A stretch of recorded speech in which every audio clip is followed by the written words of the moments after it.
Alors, on va voir là la question des espaces de vie dans les rêves.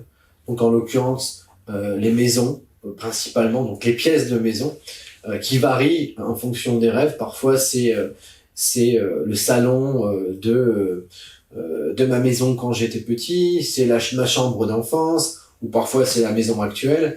Donc, la question est-ce que les lieux de vie au sein desquels les rêves s'établissent, parce qu'il y a aussi parfois des lieux naturels dans la nature, ou des lieux inconnus, mais là on va centrer l'attention sur la question des lieux de vie et du sens que cela peut avoir.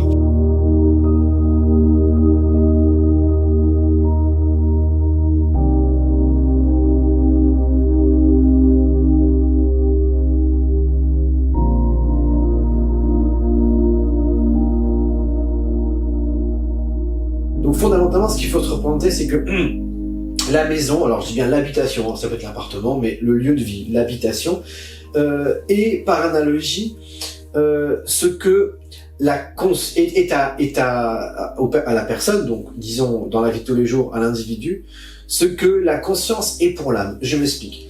La conscience serait l'habitation de l'âme. L'âme, c'est, disons, votre être le plus subtil, le plus innocent, le plus aussi, comment dire, le plus fondamental, et il est abrité par votre conscience. Il y a une phrase d'un célèbre philosophe Heidegger qui disait « Le langage est la maison de l'être, en son sein réside l'homme ». Vous avez entendu ? L'homme est caractérisé par la fonction l'expression du langage, qui est l'expression de l'âme, et finalement, c'est à l'intérieur du langage qu'on trouve l'émotion de la personne, son trait caractéristique, et ce qu'il est. Donc l'idée, c'est que la maison est une habitation, évidemment, qui recouvre et protège le corps. D'accord ? La conscience, qui serait du coup la conscience réflexive, je me réveille le matin, je pense, je réfléchis, je planifie, j'oriente, c'est ce qui abrite en réalité mes besoins affectifs. D'accord ? Donc j'ai besoin de prendre un jus d'orange, j'ai besoin de m'habiller de telle manière, j'ai besoin, bref. Donc la conscience, à proprement dit, qui serait du coup la capacité à se représenter soi en tant qu'individu, et l'habitation de l'âme, qui serait l'entité, l'essence même de qui on est dans notre pureté, dans notre intention, disons, la plus fondamentale. Et donc, si on parle de ce postulat-là, dans les rêves, finalement, qu'est-ce qui est montré ? Il est montré ce que notre moi, c'est-à-dire notre moi plongé, donc celui qui habituellement est à court dans la vie active et du coup vit ses expériences relationnelles, professionnelles, enfin bref, la somme des choses qu'on est amené tout à chacun à vivre, eh bien, le rêve utilise la maison pour situer l'état des lieux de l'âme, en fait. D'accord ? Donc, le moi, et qui plus est aussi l'âme, parce que la notion est impliquée, est dans un espace, d'accord ? Un espace qui est la conscience qui décide.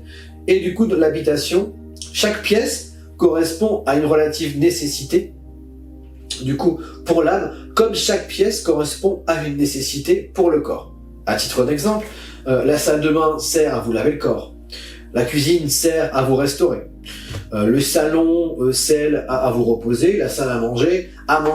Et les chambres, plus encore, à vous reposer.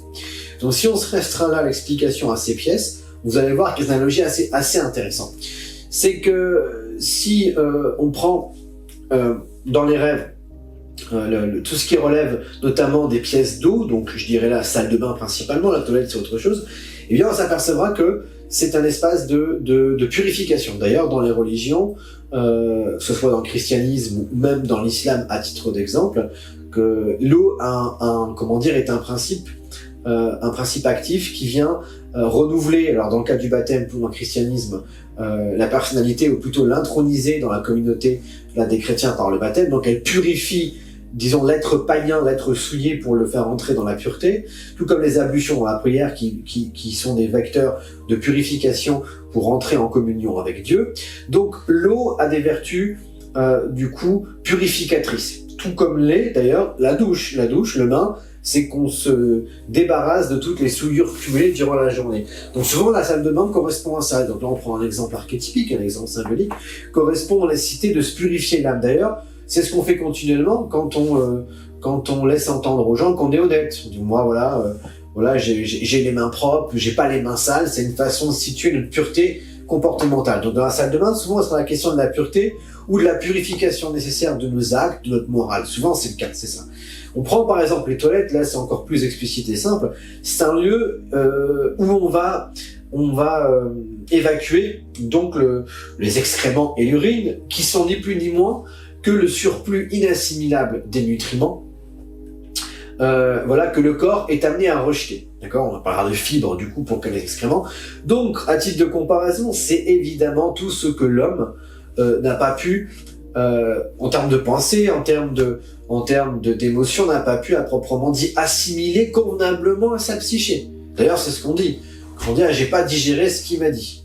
Je l'ai pas digéré, je l'ai encore à travers de la gorge. Donc, disons, les toilettes, c'est vraiment le lieu d'évacuation des refoulements. C'est là où on évacue les choses qui sont un trop-plein, qui sont pas assimilables, qu'on n'a pas su encaisser, qu'on n'a pas su, maintenir en soi. Donc, c'est le lieu d'évacuation des refoulements. Les toilettes, c'est ça.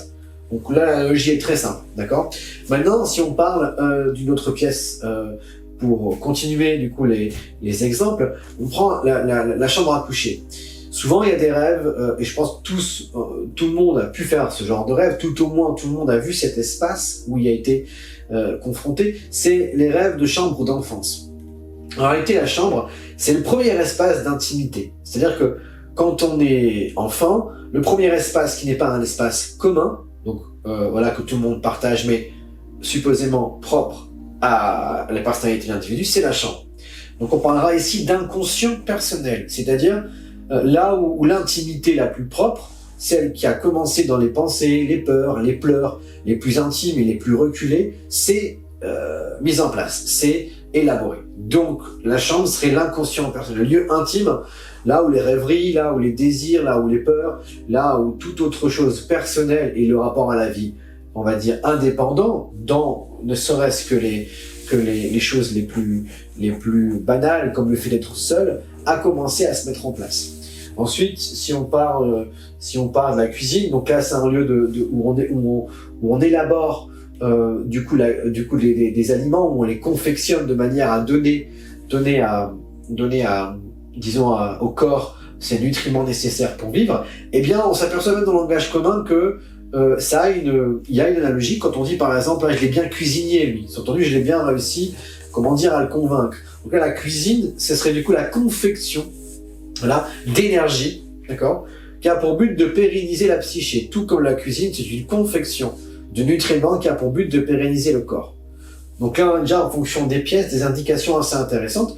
Maintenant, si je parle du salon séjour, donc là, ça serait plutôt un espace... Alors, le salon à manger, c'est un espace commun de communion, souvent là où les réunions familiales ont lieu. Donc, un espace de tentative d'unification des gens issus de la famille, cousins, cousines, frères, sœurs. Donc, c'est là où se jouent d'ailleurs souvent les disputes, où on témoigne de nos vies quotidiennes, à l'école, de ce qui s'est passé, des péripéties au boulot. Donc, c'est un lieu d'unité, un lieu central de mise en lien. Donc, dans les rêves, voilà, ça peut avoir cette connotation. Et si j'évoque là la question aussi du salon, plutôt, c'est un lieu de repos, un lieu de divertissement. Et là, c'est un sujet plus léger. Mais globalement, les pièces que j'ai évoquées là ont incontestablement ce sens large qui ne peut pas être réduit à lui seul parce que il faut y incorporer les éléments subjectifs de chaque parcours de chaque personne. Maintenant, si on prend aussi deux autres pièces avant de terminer par le jardin, si on prend la cave, c'est là finalement où il y a les monstres, c'est là où il peut y avoir encore des rats, c'est-à-dire c'est un espace obscur, une espèce de cave, comme aussi pratiquement un espace de refoulement, à titre de comparaison, où il y a l'humidité, où il y a évidemment de l'obscurité, et donc ça peut être assimilé à la peur de la descente, parfois même dans son propre intérieur, là où on aurait tous finalement, on a tous une cave en nous, donc tous un espace plus ou moins dont on est plus ou moins fier, nos refoulements, nos peurs qu'on montre pas. La cave, c'est là où on cache, là où il y a, voilà, d'ailleurs dans les histoires sordides, souvent, quand il y a eu des kidnappings, où on a torturé, ou pire encore, effectué des sévices sur des enfants, ça se passe dans la cave souvent. C'est là où se passent des choses obscures. Donc, à titre de comparaison, ça serait l'espace en nous dont on est moins fier, là où il y a les choses, les refoulements, ou les éléments les moins, dirons-nous, reluisants, d'accord? Et ensuite, le grenier. Là, le grenier, alors j'en appuie aussi beaucoup sur les démonstrations de Bachelard dans son bouquin La poétique de l'espace, où il explique que chaque pièce a une signification symbolique que l'intuition peut pressentir. Et le grenier, c'est plutôt la dimension d'ancestralité. C'est-à-dire qu'en gros, souvent, se situent là-bas des anciens objets qui appartiennent au papa, à la maman, une ancienne canne à pêche du père, l'ancienne photo de mariage des grands-parents du papa. Et donc c'est là, la cave, c'est là où il y a les esprits anciens, on pourrait dire. C'est là où quelque chose qui appartient au passé, mais qui peut avoir une dimension un peu mystérieuse, se trouve placé. Souvent c'est le cas, le grenier. Donc on a la hauteur de l'esprit, du coup, avec l'antériorité des prédécesseurs et ce à quoi on est affilié dans l'esprit, on pourrait dire. La cave, c'est l'espace contraire, ou là, enfin, antagoniste pour le coup, opposé, où il y a tout ce dont on est moins fier, les plus basses choses, on pourrait dire, et du coup, dans l'étage, le rez-de-chaussée, là, on va avoir tout ce qui relève, du coup, des besoins impérieux. Donc, on va dire la purification de notre psyché, l'unification dans le salon de séjour, la structuration d'une autre énergie par la cuisine, et enfin, tout ce qui relève des refoulements avec les toilettes. Et si on prend le jardin, là, on a quelque chose d'un peu hybride, parce que le jardin, c'est pas totalement un espace intérieur, d'ailleurs, ça n'est pas du tout, on parle d'extérieur, mais ça reste affilié au jardin, à la maison, tout comme c'est un espace extérieur, mais qui n'est pas non plus un espace public, par définition. Donc, c'est un premier espace intermédiaire de sociabilité, d'ailleurs, c'est là où on voit parfois les voisins, ce qu'ils font. C'est un lieu moins intime que la forteresse, entre guillemets, ou plutôt la maison, dans ce qu'elle a de plus privé par définition. Donc c'est le premier espace de liaison sociale intermédiaire, on pourrait dire. Voilà ce qu'on peut dire du jardin. D'ailleurs, on parle de jardin public, on parle pas de maison publique, vous voyez. Donc il y a cette idée-là d'une zone intermédiaire entre le privé et le social, le public, on pourrait dire. Voilà sur la question de la maison, ce que je suis en mesure de pouvoir dire dans les grandes lignes, même si évidemment il y aurait tant et tant à redire par rapport au cas par cas, évidemment, et par rapport aussi, évidemment, à d'autres particularités, nuances à apporter sur les types de maisons et sur surtout les maisons d'autres personnes, des grands-parents, ça peut être un oncle, une tante, enfin bref. Mais là, c'est vraiment une vision globale qu'on peut décortiquer et qu'on peut traduire, qu'on peut analyser en long, en large et en travers, je dirais presque à l'infini.